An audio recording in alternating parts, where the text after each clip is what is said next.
And there's no warning. Hello, Matthew. How are you? There's a bear in there. And Dara as well. Oh, very good. Yeah, I know, I grew up with that. How are you tonight? Good. How about yourself? Really good. And welcome everybody to the Fireside Chat with Matthew. Yeah. I'll pop our names up here. We are Howdy, live tonight on Matthew's page, Matthew Greenwood Spiritual Journeys. Sometimes we're live on My Time TV, but tonight we are doing the Fireside Chat live on Matthew's Spiritual Journeys page. So if you are not on that page, please come over, because we don't see the comments that you make unless you are live here on this page with us. So we are cross-posted to other places. So we're live on other places like My Time TV, or it might be in Women in Business Amplified, or it might be over on Personal Development with a Dare page, or other pages like that. So please do come over to Matthew Greenwood Spiritual Journeys. And if you're not on that page, there's actually a link above in the body of the, like where the text is above the live broadcast, that you can click, and it will bring you directly across to the live broadcast. And then Matthew can say hello to you, like Dorothy and Donna. Hey, Dorothy. Hey, Donna. How are you? So Fireside Chat tonight, promises they're always great. I love them. We do have, I'll say we, they're all we, that big Matthew, has a meditation on Monday nights that you're welcome to join. I will be, after I hand it over to Matthew, I will be popping the link to the group. It's called Meditation with Matthew, and you can pop into that community and join in for the meditations on Monday night, which if you've been to those meditations, you'll know how powerful they can be and how powerful they are. And you're more than welcome to join Matthew over there. And anything else that... Hey, Sarah Hook. Sarah's here as well. Hello, Sarah. And also, please do remember to make sure as many people as possible see this live broadcast, because the information that Matthew's sharing is very valuable in raising the vibration of humanity and helping us all become more and more aware of what's going on around us. So, and also, if you comment, you could be eligible for a free reading as well. So a spirit guide reading. And Miss Christina is here as well, and Monica as well. Kylie. Hey, Kylie. Monica. And Kylie. Hey, Christina. Hello. So please do make sure other people see this, and because the more the merrier.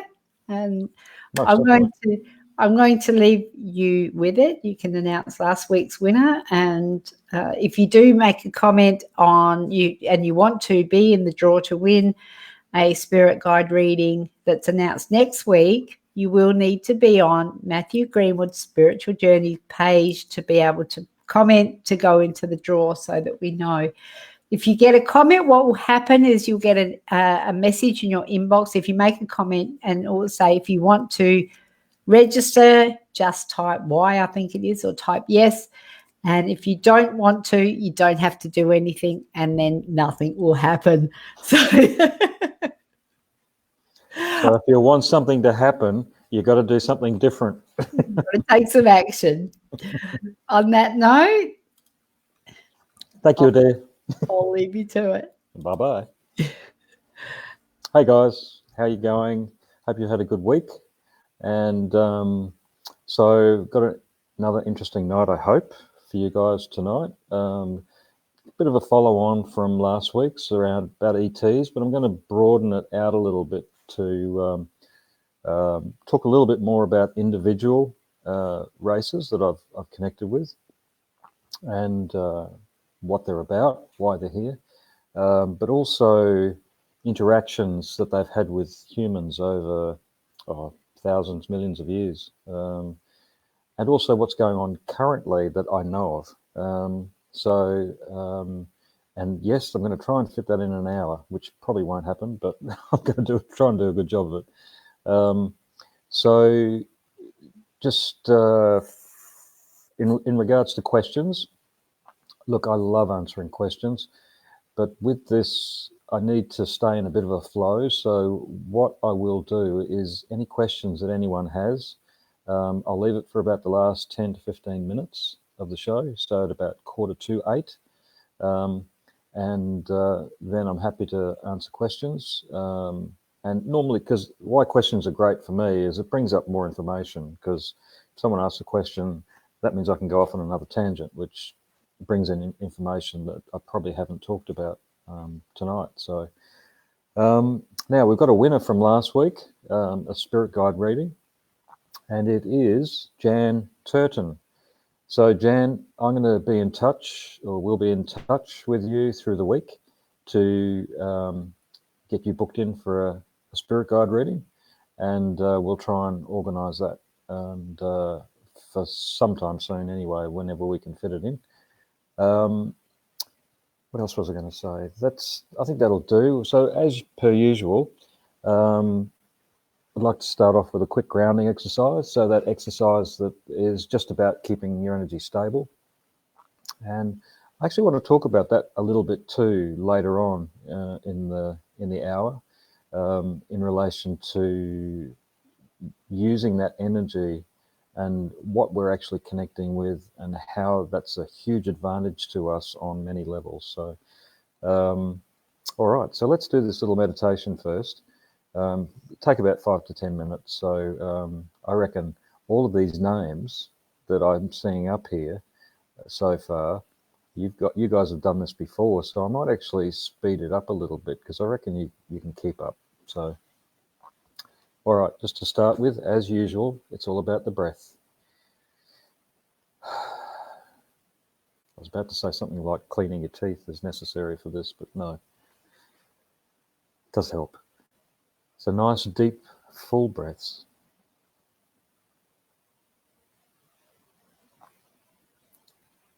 Knowing that that breath in relates not just to oxygen, but to life force, something that we can't do without. So as soon as we bring our focus to our breath and to stilling, calming the body with that deep breath, you are automatically tapping into nice, clean, fresh life force. So with each breath, taking that life force in, and so with the next breath in, consciously taking a big one in, and then with the breath out, I'd like you to push that life force down through your body, your base chakra, your legs, your feet, and down into the earth. And so just for a few breaths, keeping that focus, keeping that visualization going.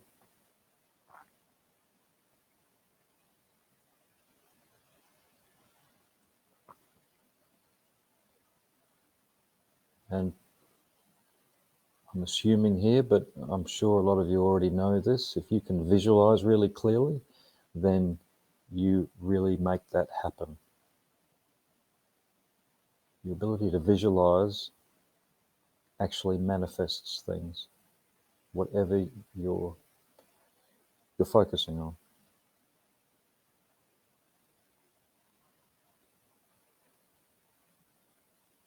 Excellent. So that's the base chakra. Now diving down into the earth with this next breath in, so taking another full one in.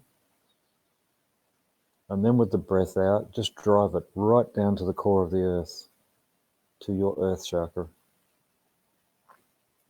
Remembering that this chakra for us relates to our deepest communication with the earth.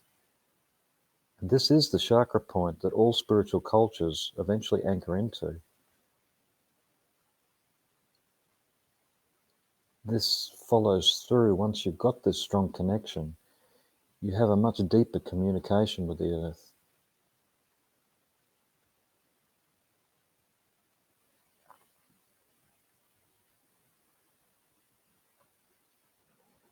It's the same thing for a few breaths, keeping that strong and full.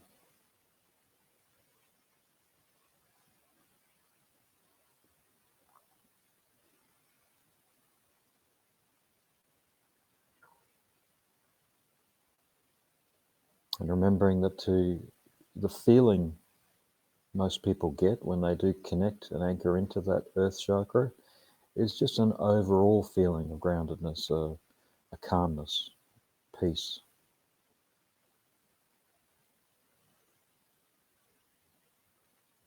Fantastic.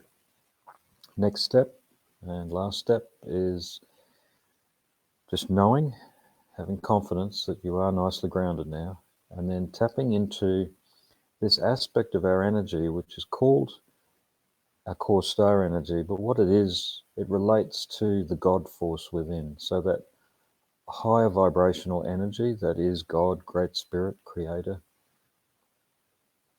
that's within us.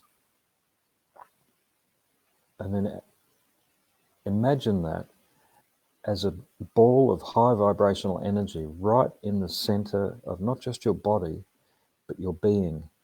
So knowing that beyond physical matter, our energy extends a long way in on that vibrational level. A little bit like the TARDIS in Doctor Who. It's only a small box on the outside, but when you open that door, it's huge inside. That's what our energy is like. It's not three-dimensional. So when you feel or see that light, then just allowing it as you focus on it, setting an intention to expand it out, filling up your body inside with light.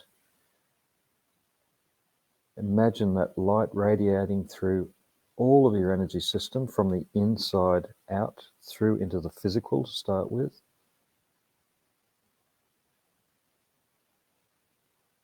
Imagining that light touching every cell in your body.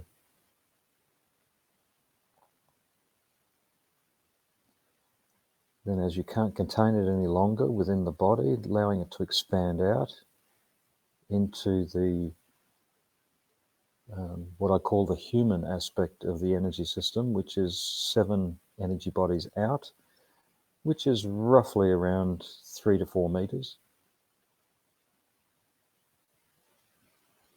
Some people it can be up to 5 or 6.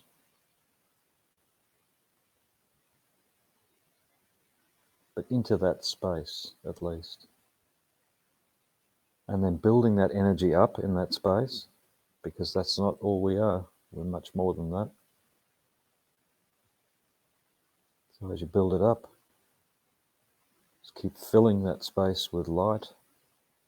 And then when you're ready, on the count of 3, I'm going to get you just to explode that light out in all directions. 1, 2, 3. Just let it go. Limitlessly. No boundaries.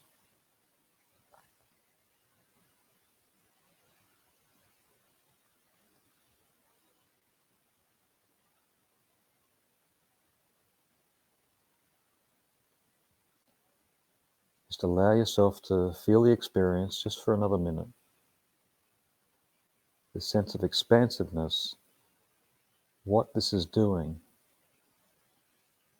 this is raising your whole frequency of your whole aura.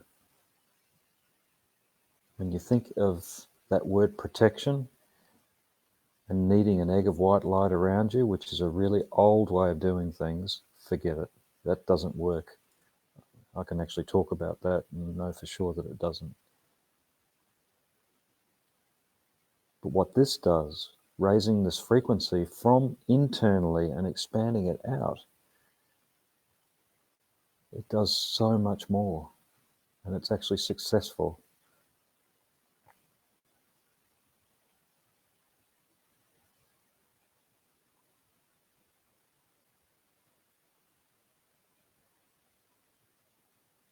Beautiful.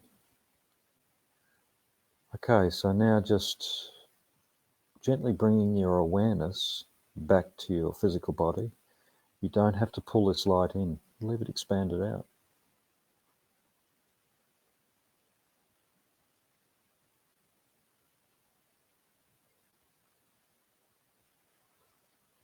As you bring your awareness back to your physical, then bring it back to the physical breath, feeling the functions of the body happening within you.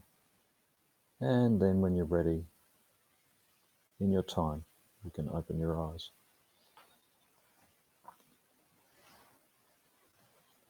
So as always, I hope you guys liked that. Just a little reminder with that it's a very powerful thing to do on a regular basis. What it does is it stabilizes your base chakra energy. So base chakra energy is affected by anything that creates anxiety and fear in your space, whether it be your own personal stuff, other people's stuff, other people's energy games that they play, intimidation, or any, let's say, outside influences that are attempting to affect you.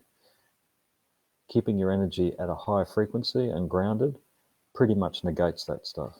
It can't get in. So there we go. All right, guys, what we're going to do is, like I said, I would like to talk just a little bit about a follow-on from last week. So I did manage to get only a couple of different races, different species of galactic beings in. Maybe we'll just start off with that a little bit first. So if I remember rightly, I talked about the mantis beings. They're, again, quite powerful, but they're very much here as a protective, in a protective role for many of us. Also, they have certain abilities that are opening up in us, because remembering that we have many levels of extraterrestrial DNA that's been dormant for millions of years within our physical body. And what's happening now is this energy is waking up because of this raising of frequency that's all around us. So that's what I'm finding, that when I'm working with people, when I'm talking with people, as in a consultation or a reading, these particular ETs or galactic beings will come in, and generally the reason they're there is possibly the protective nature, but also it will have something to do with the DNA that's waking up in you, that dormant DNA that's going into an active state within you. And that can also relate to things like abilities, certain attributes that you have. So it can mean quite a few things, even down to knowledge. I was informed probably about 6 months ago now that some of that DNA is not so specifically connected to a race or a species. It's actually connected to something that, let's say, was planted in us through the millions of years that ETs have been watching over us. And there's knowledge planted within some of that DNA. And as we get to a certain frequency, that DNA then gets triggered, and it brings knowledge and awareness up into our system, which is more specifically related to a timing factor of a frequency when our environmental energy hits a certain frequency, because that means that we're ready for whatever that information relates to. And look, I can attest to that one, because I've had things happen sometimes where, look, I remember standing, I think it was in the kitchen once, and this knowledge, it's like someone was talking, but it was just knowledge, and I knew, don't know why, I just knew that I couldn't, if I'd missed some of it, I couldn't actually ask, could you please repeat that? Because that's not how it works.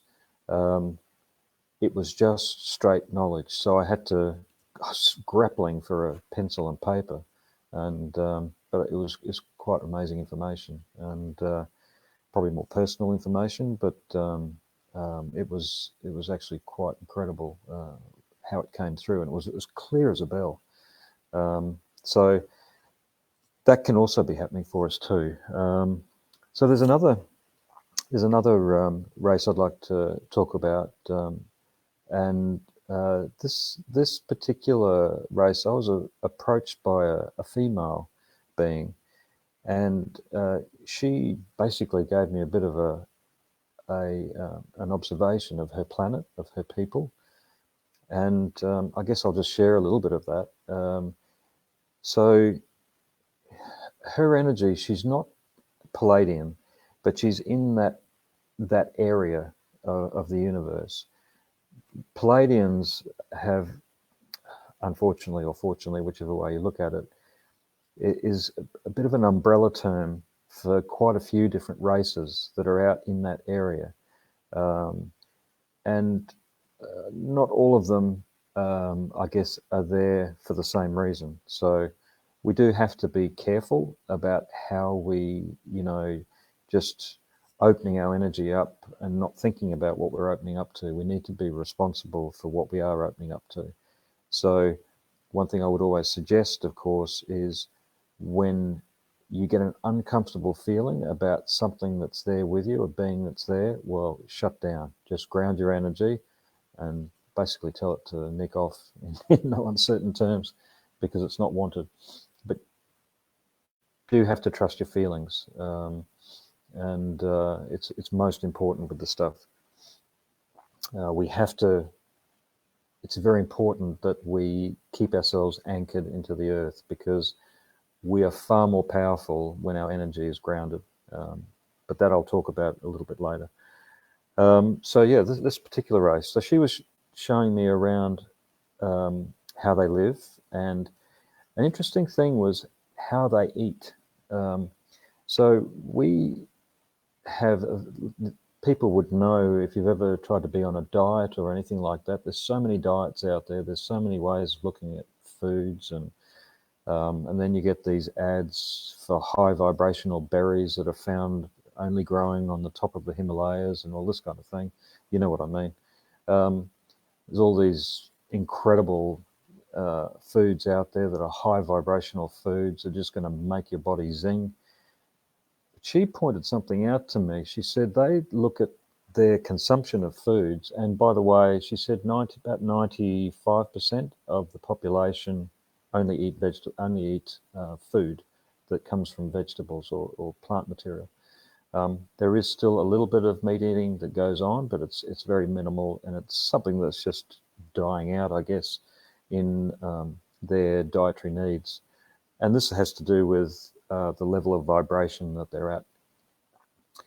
And that's actually changing for us too. So as people's vibration raises in frequency, and it stays that way consistently, then a natural part of that is to start to do away with the need for meats. And it seems to be a bit of a natural process. You don't have to force yourself to do that.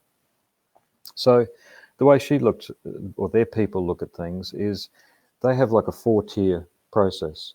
So, and they always relate it to vibration. So there are 4 levels of vibrational foods, and they pretty much, because spiritual growth is from the day a child is born, spiritual growth is part and parcel of life.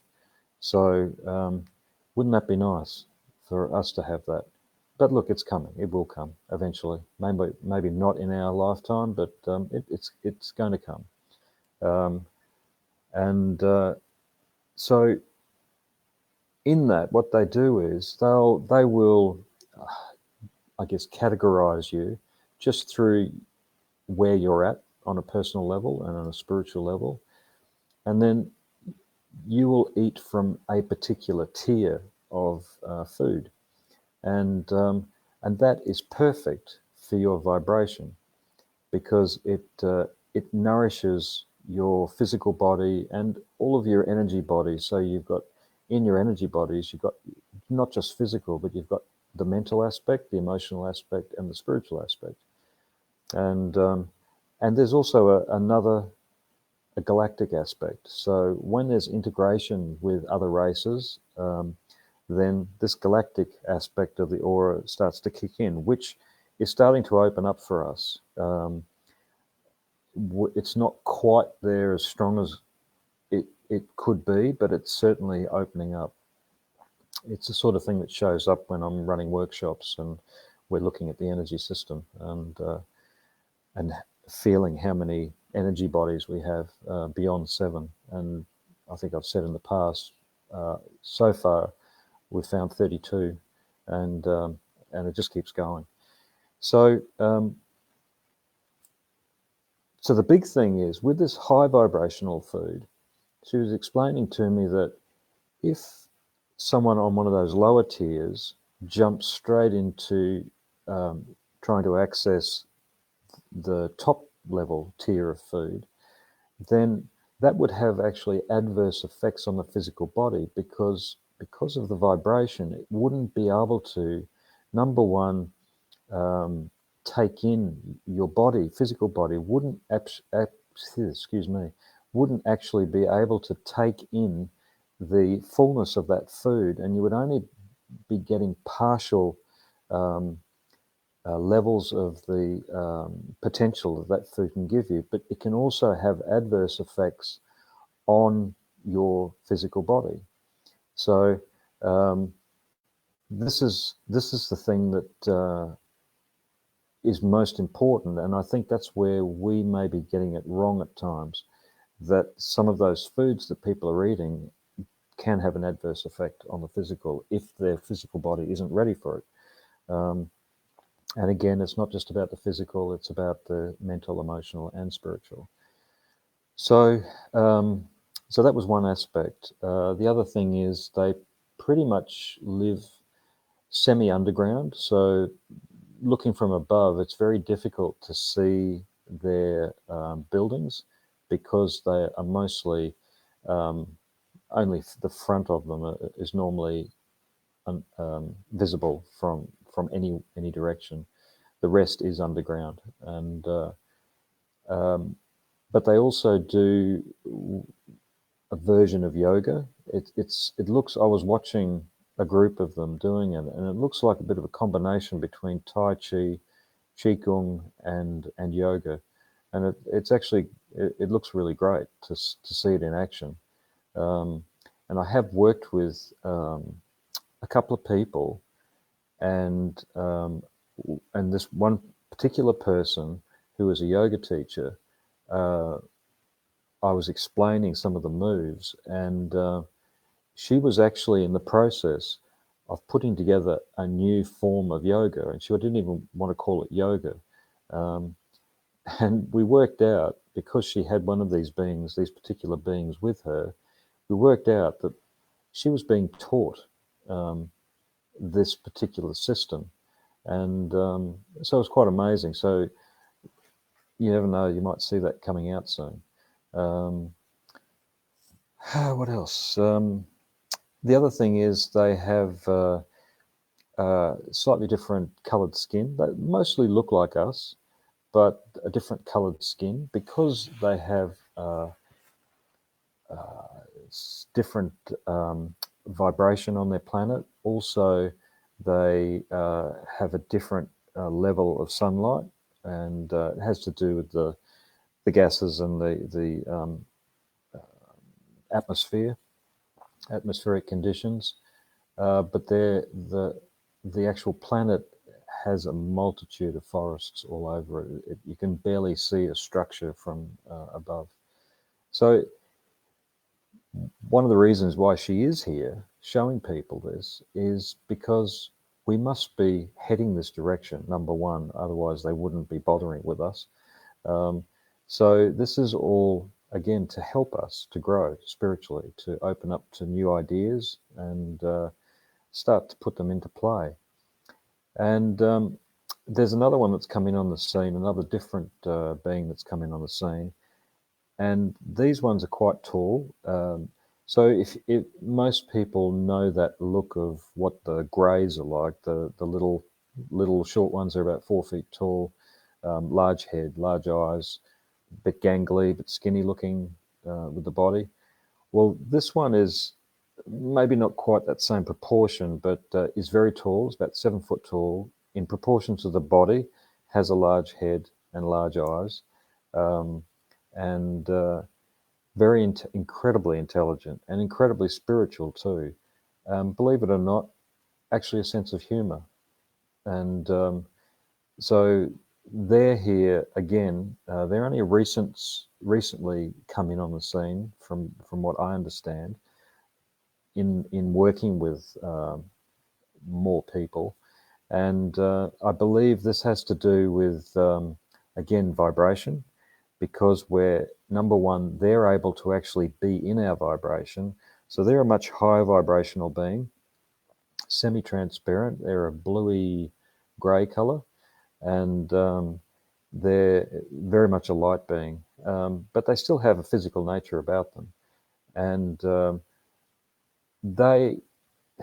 you could say that their energy is based from a planet, so their origins come from one particular planet, but because of their energy system and because of how long their people, if you want to call it that, have been evolving, they can pretty much tap into any energy and survive in any space, because of their ability to slip in and out of dimensions and hold their energy, hold themselves in like a bubble of energy, so that they can keep their energy stable.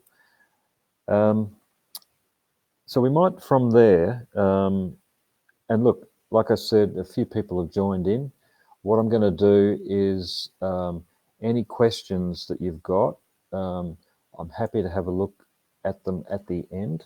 But just to keep a flow going, I'll just keep bringing this information through. Now, one of the things I did want to bring in was the involvement that ETs have had on the planet. Now, obviously, we don't have time for a multitude of discussions on this one, so I'm going to keep it reasonably simple. But I want to go to the major times. So one is Atlantean times, Egyptian times, and where do the native cultures fit into all of this? So let's take the Atlantean and the Egyptian times first. When you look back at those times, and I don't know, there's been so many stories about Atlantis. Let's say I've had many life experiences where I've been there, and I've certainly helped others that have been there that have been pretty messed up, really, from implants that have been put in them, because the essence of the majority of Atlantean people, because there were more than just people, there were beings there as well, extraterrestrial beings that were working with these people. But a lot of this was about manipulation and ego. So, there's the story about Atlantis and Lemuria, and Lemuria was a far more spiritual, grounded, more connected to nature type of species. Atlantis, the people that lived in Atlantis, there were high priests, there was a lot of manipulation, a lot of experimentation that was done there on DNA levels, and just experimentation and damage done to people from other areas of the planet, if they threatened the Atlantean race with, I guess you could say, their abilities and their strength. So kind of like what's going on now, isn't it? So there was a lot of control, basically, a lot of control and manipulation. But what was heading this control and manipulation were ET beings. Now, these galactic beings were very similar to the same beings that were behind the gods at the time of the pharaohs. And it's funny, the movies and the series that come through on TV, that series Stargate is not that far off the truth, because there were gods, or let's say ETs, that played out the role of gods back then. And of course they looked like gods, they appeared like gods, because they had these incredible abilities and flying machines, and this is the sort of thing that we know is depicted on many of the carvings, the writings, and not just from Egyptian times, but many times. But this manipulation, and the interesting thing is, these particular ETs haven't completely left. They're still here. They still play their little games in this world currently. But what they're not happy about is the fact that many of us are not prepared to treat them like gods anymore. And they can't seem to shake this one off. So they get very frustrated, and they're still looking for that acknowledgement, and they're looking for our energy. They don't want us to be independent. They don't want us to grow.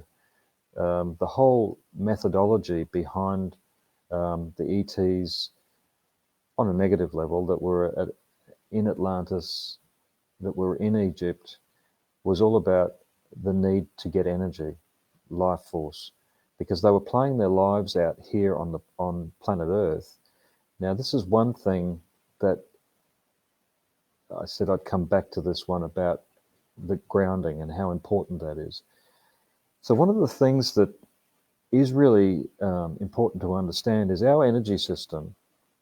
So our HEF, the human energy field, or the aura, that energy system, which includes the physical body, it's just the densest part of it, that integrates with the Earth's energy. Earth has meridian lines, has chakras, just like we have meridian lines and chakras.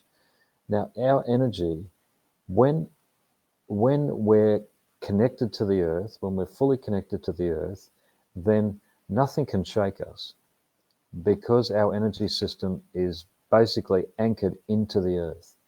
Now, the one thing with ETs, many ETs are the same, but to their planet. Now, if they're not on their planet, then their energy system doesn't function as well as it could. So when they're here for long periods of time on our planet, they need life force, and they can't get it successfully as they would do if they are on their own planet. So where else do you get life force from? From people. And that's why there were so many slaves and so many people being manipulated at those times.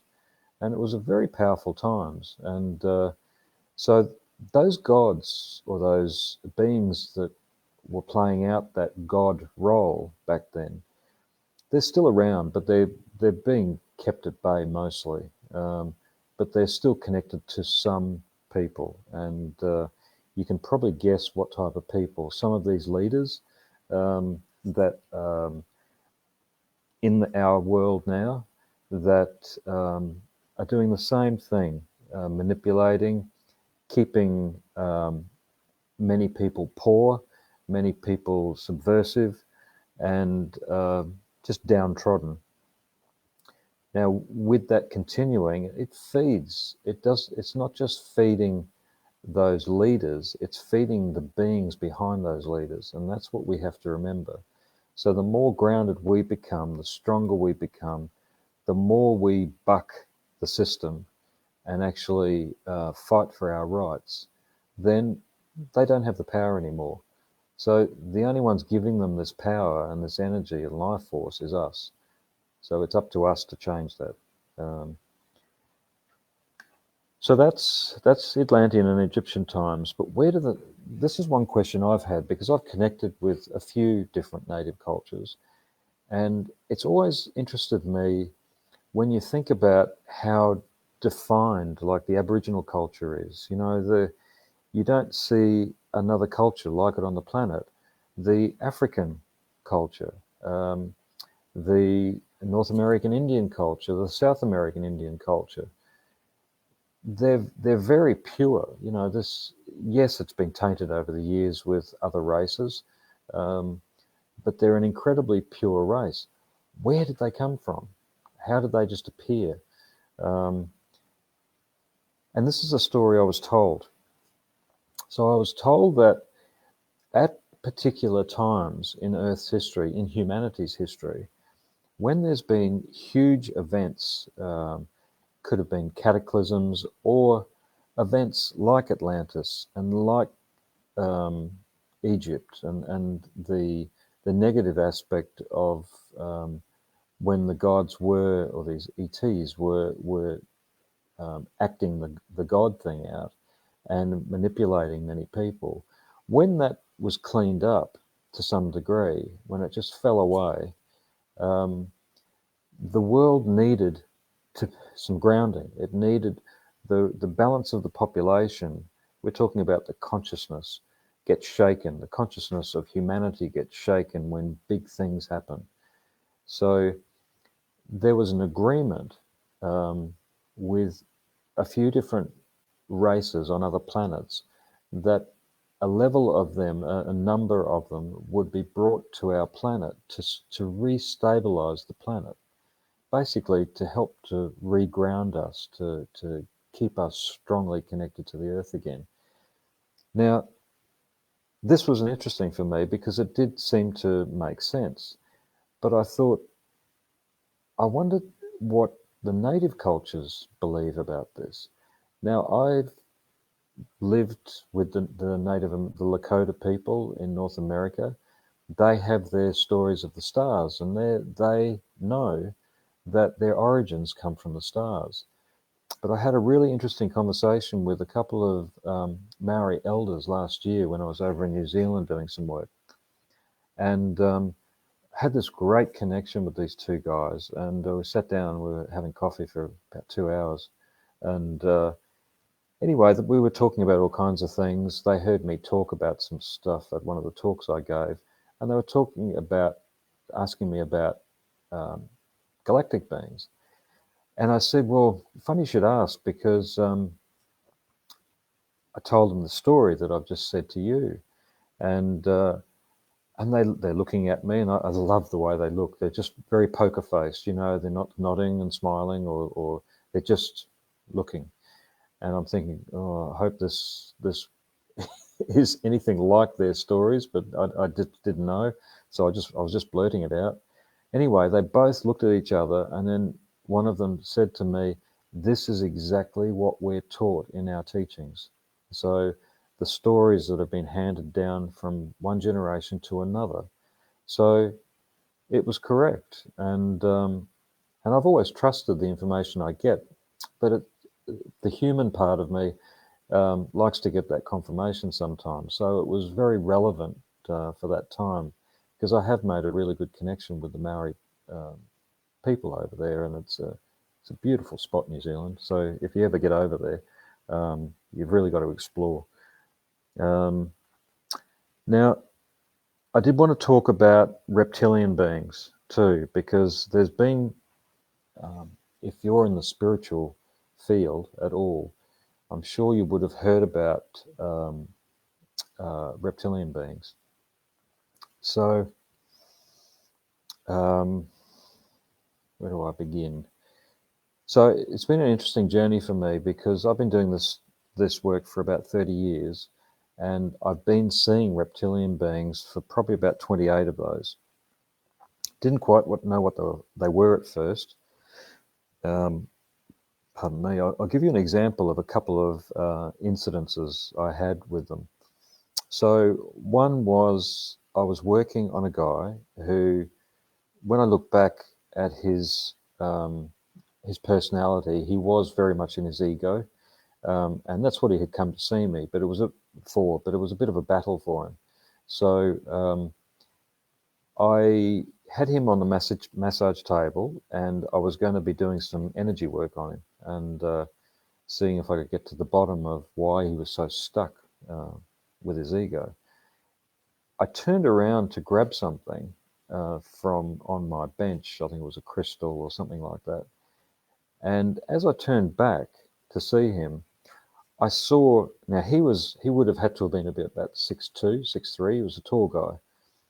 But then overlaid over the top of his energy, and it was like a transparent image of another being that was overlaid on top of his.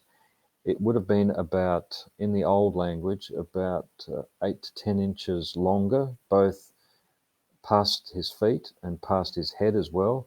So that would be probably a 7.5 foot tall being. And it was reptilian, and it looked exactly like the drawings in the books. But interestingly enough, I didn't see those books until after I saw this being.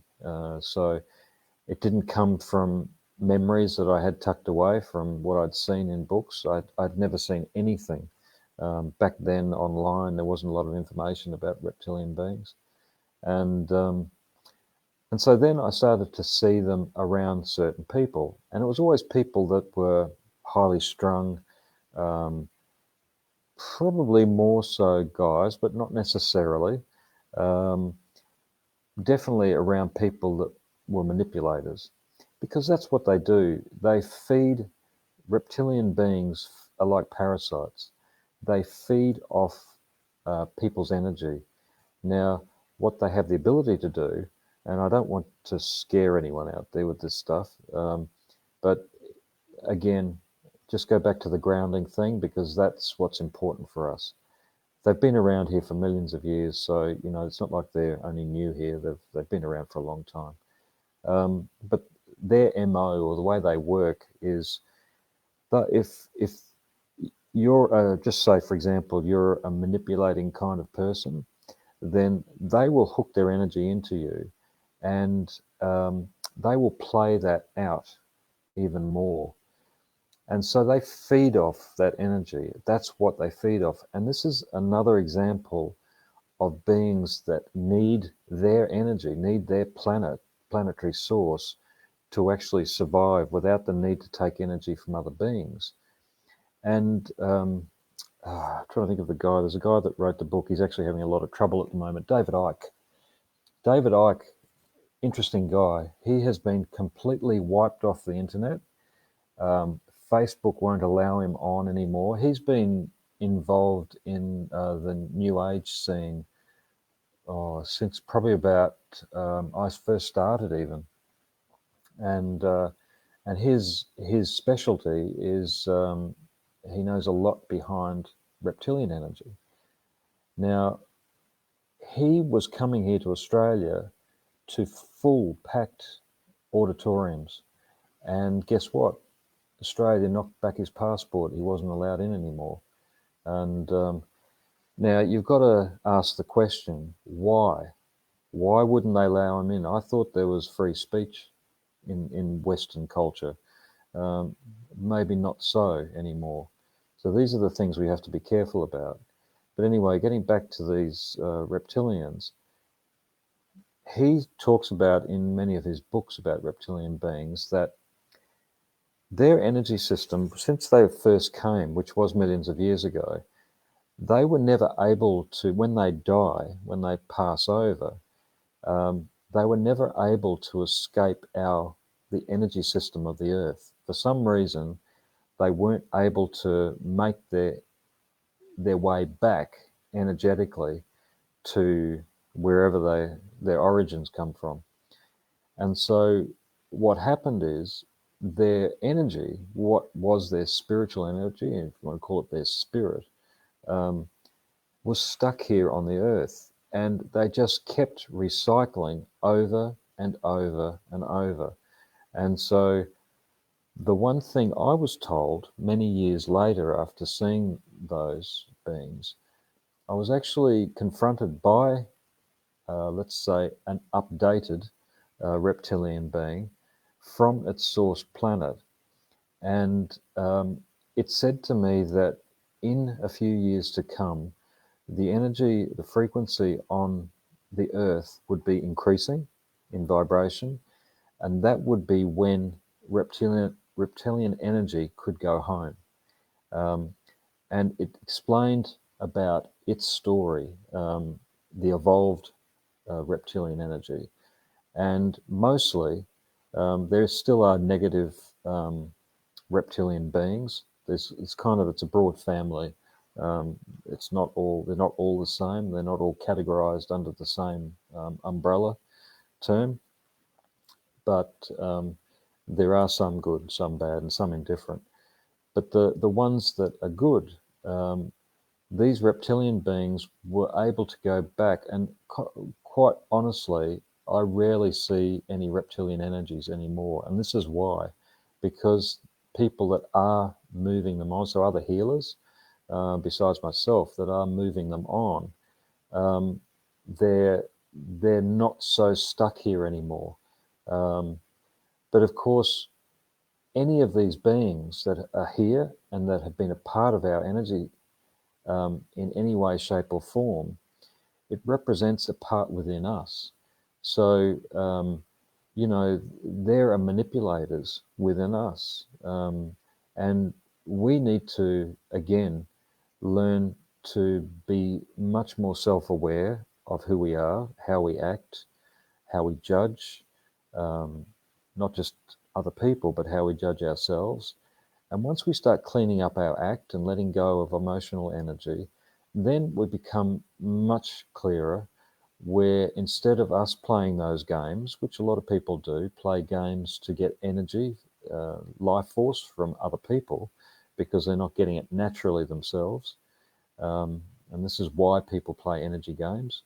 In an ideal world, we should be getting life force from the earth and from the universe through meditation, through healthy living.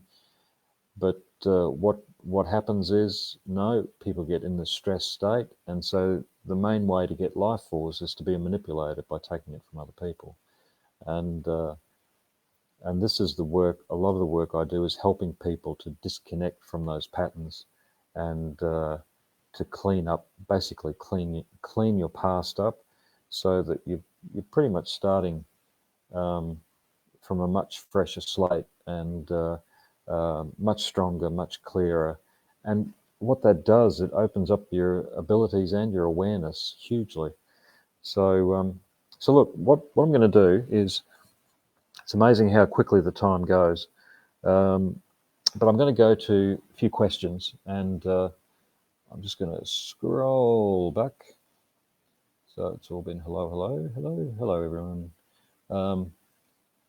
So Donna says, I have heard it said that our Akashic records are stored within our DNA at a fifth dimensional level. Not sure about that one. One thing we do have to be careful of, and look, if you've had this information channeled to you, that can be a different thing. But I've got to say that that Facebook can be great for some things, but it can also be great for a lot of misinformation that's purposely put out there to keep us going around and around in circles.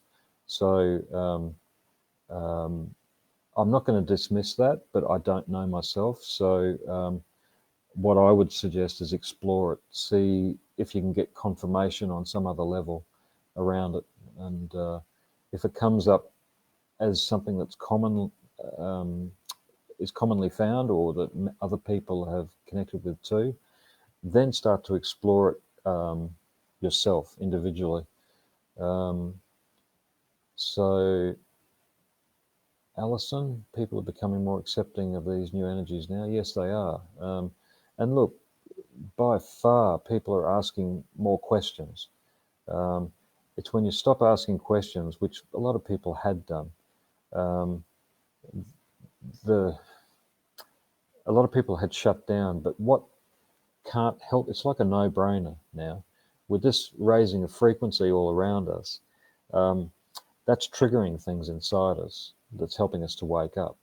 And so the more this energy continues to raise in frequency, and we've got another 80 years of it, so you know, that's the no-brainer. You can't run from this. There's no way you can hide from it. So you're either going to go with it or fight it like hell and just basically implode. And that's literally what a lot of people are doing: implode or explode. Hi, Margie.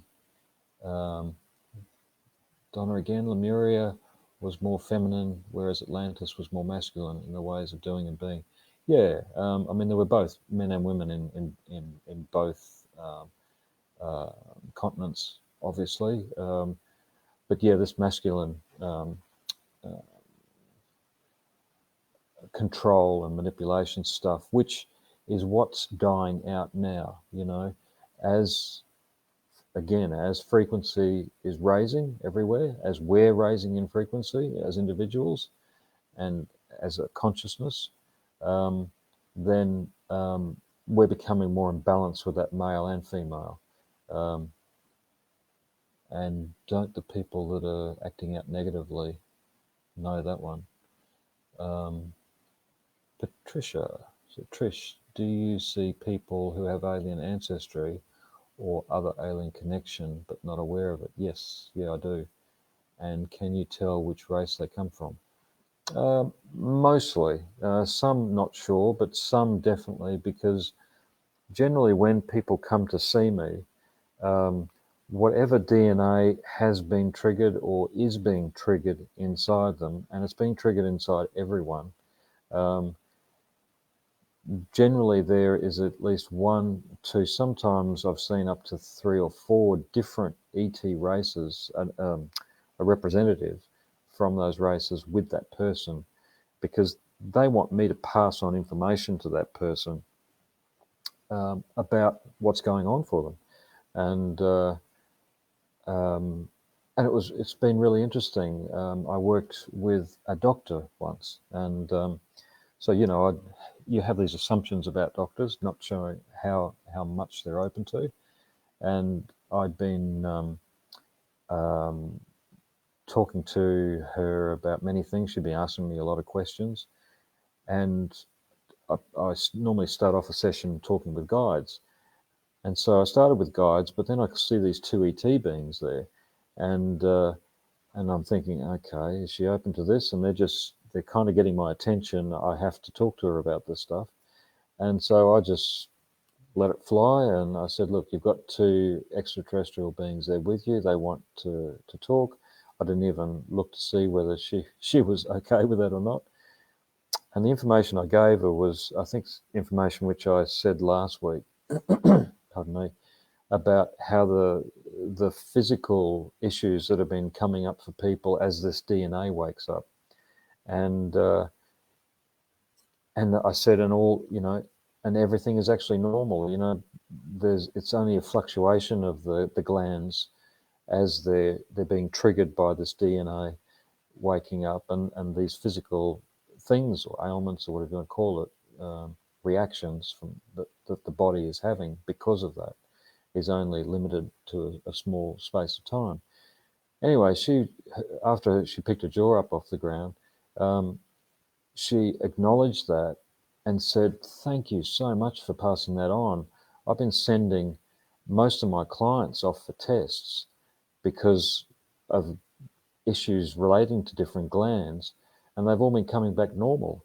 So there you go. There's confirmation that DNA is triggering the glands to react, and that it's just, that's all it is. It's just a reaction to the glands waking up on a higher vibrational level to cope with the DNA as it wakes up. So thanks Trish. Donna said, there are a few people being silenced at this time, and David Icke is one of the most prominent, most definitely. Look, he doesn't just delve into reptilian energy, he also delves into the bloodlines through Europe, the kings and queens of Europe, UK, presidents of America, and he said he's tracked their bloodline, and it all goes back to the same source, and it has to do with draconian background, and but again, that's another long story. But look, you can't stop reading David Icke's books because they're very much out there, and you'll probably find there's a lot more out there now than there used to be. Go and buy one of David's books. The best one I've got here is The Biggest Secret. I found that to be overall really great. It's a bit of a thick book, so don't expect to do it overnight. But it's great information in that book. Bit of an overall one, but it also has some drawings of reptilian beings in there. Yeah, it's amazing. Donna said we talk a lot about draconian punishments or behaviours. Yeah, very old, outdated, and hugely manipulative. Funny the things we say and how true it is. So Margie said, Linda Howe will be able to answer that. Okay. Oh, thanks, Margie. So there, Donna, you can have a connection to Margie. She's got information about the Akashic question on energy. So Adair said, is there hope for those who are reptilian and manipulative? Well, look, again, this is a bit of a no-brainer too. What's happening? So we've talked about the positive things and the positive effects that are there for people that want to stay grounded, that want to grow spiritually, but there are many out there that are fighting this and fighting change, and we all know someone that's like that.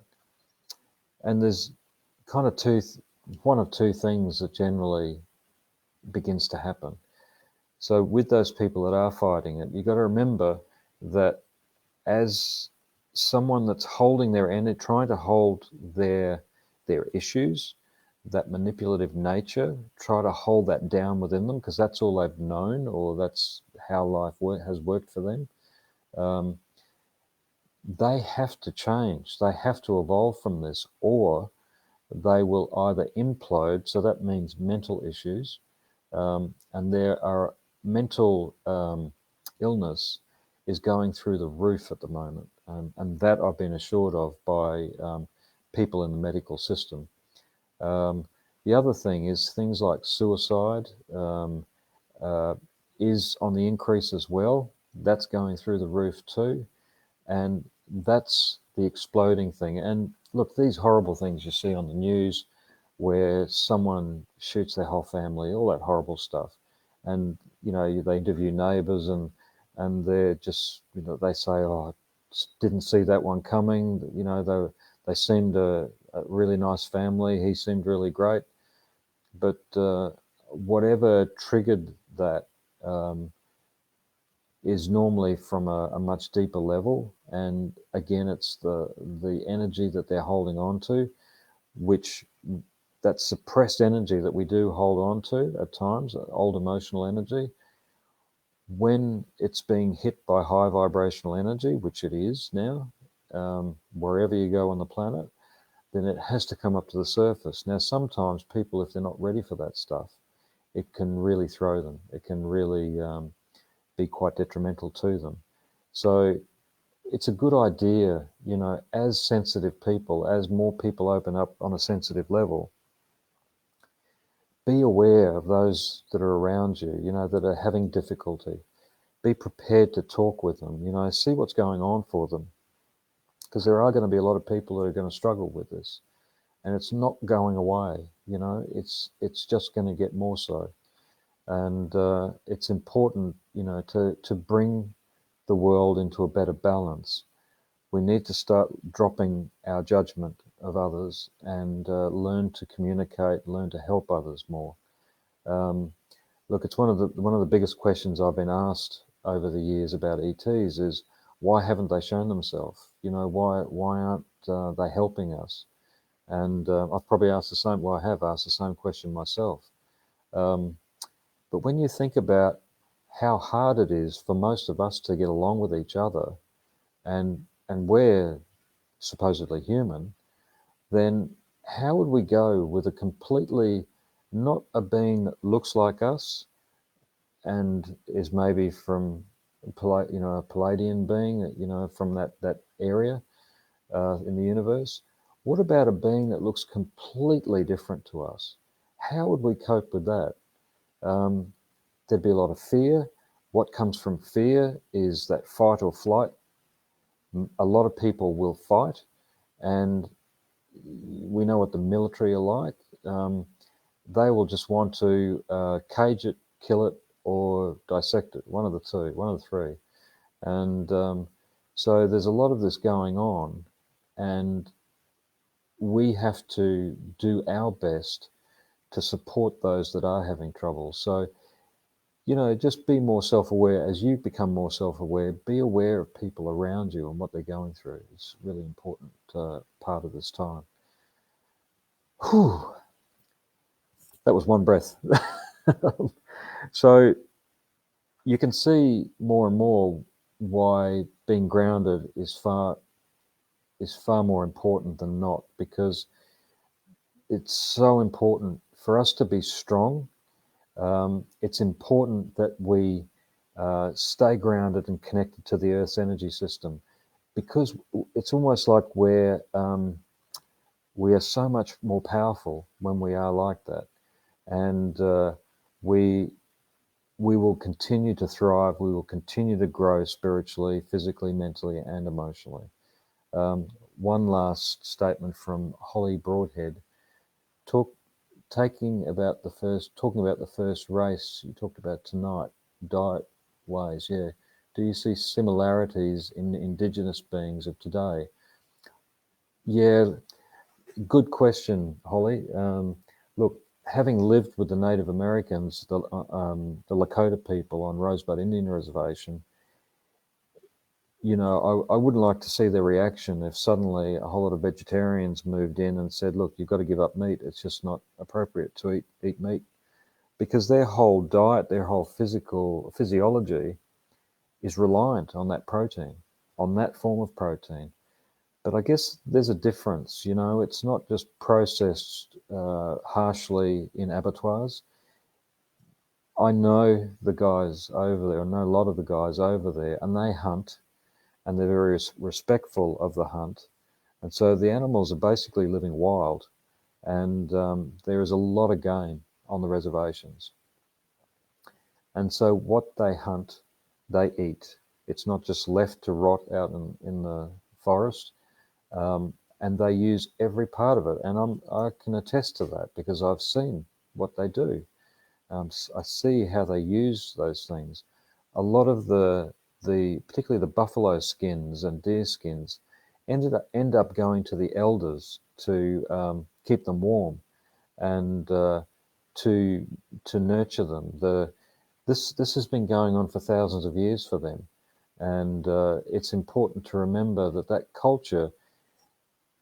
Maybe that culture, as I've said, it comes from another place. Their physiology is different to ours. It's proven. They're not meant to have alcohol. Alcohol reacts in their body differently to a white person's. And same as with the Aboriginal culture, same with the African culture and the South American culture. So, but it is about respecting what you eat, respecting how you act, respecting people you talk with, and you're going to get the same thing back. So, look, on that note, it's 8:10 now. I'd really like to thank everyone for being a part of tonight. Thanks for the great questions.